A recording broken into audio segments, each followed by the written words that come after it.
श्रीपादराजं शरणं प्रपद्ये. वास्तव अध्यात्म आणि गोपाल बाबांची समाधी. सद्गुरुनाथ परमपिता परमात्मा श्री गोपाल बाबा महाराज पिठापूर यांनी गुरु श्री विष्णुतीर्थ स्वामी महाराज आणि शिष्य श्री शिवोमतीर्थ स्वामी महाराज यांच्यातील संवादातून उलगडलेले हृदयमंथन भाग 3 हे मराठी भाषेतील पुस्तक पिठापुरात माझ्या हातात पडेल याची सोय केली. परत प्रवासात आणि घरी आल्यावर पुस्तकाचं वाचन सुरू होतं. पुस्तकात छापलेल्या प्रकाशक मुद्रक यांना संपर्क करून संस्थेचा नवा संपर्क मिळवून संपर्क साधला तर आश्चर्यकारकरित्या न मागता हृदयमंथनचे उर्वरित भाग आणि अजून काही पुस्तके विनामूल्य पाठवून दिली.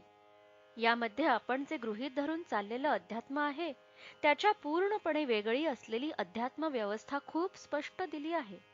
यात एक अतिशय मतिगुंग करणारे रहस्य आहे, ते म्हणजे जगभरातील सर्व महापुरुष, योगी, महात्मा त्यांचं जगातील एखाद्या विशिष्ट ठिकाणचं काम पूर्ण झाले की रशियातील सायबेरिया या उणे तापमान असलेल्या बर्फाच्छादित प्रांतात समाधी अवस्थेत राहतात. पुढील विशिष्ट ठिकाणी विशिष्ट कार्य करायला समाधी सोडून परत बाहेर पडतात आणि ते कार्य संपले की पुन्हा सायबेरियात समाधीत बसतात. 2011 मध्ये पौर्णिमेला पिठापूरला बाबांच्या दर्शनास गेलो.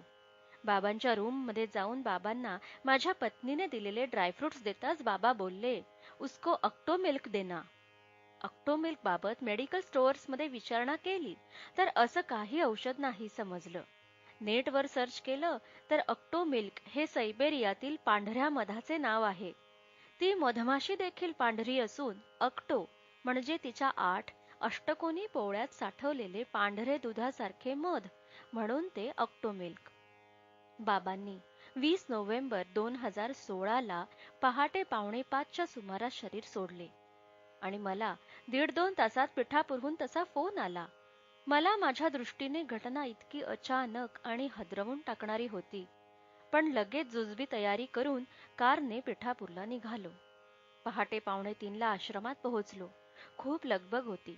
भजन कीर्तन सुरू होते. जिकडे तिकडे भक्त होते. बाबांना त्यांच्या नेहमीच्या सोफ्यावर शेडमध्ये बसवले होते.